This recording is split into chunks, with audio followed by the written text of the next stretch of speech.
Hello everyone, good afternoon সবাইকে। আশা করি আপনারা সবাই ভালোই আছেন। আমারও দিনগুলো মোটামুটি চলছে। বাড়ির থেকে একটু বেরিয়েছি, অনেক দিন যাওয়া হয় না বলে একটু বাবার বাড়িতে যাব।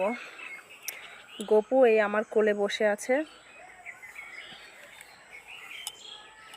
আমার বড় ছেলে অর্ণেশ, ও তো ভীষণ খুশি মামা বাড়ি যাবে বলে।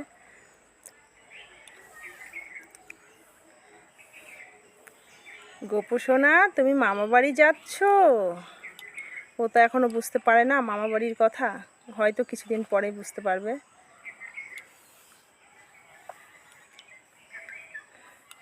এখন নেমে পড়েছি গাড়ি থেকে, একটু মিষ্টি নেব বলে।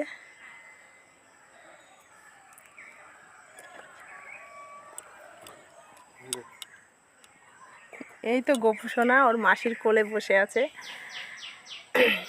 আপনারা সবাই আমাকে এইভাবে একটু সাপোর্ট করবেন।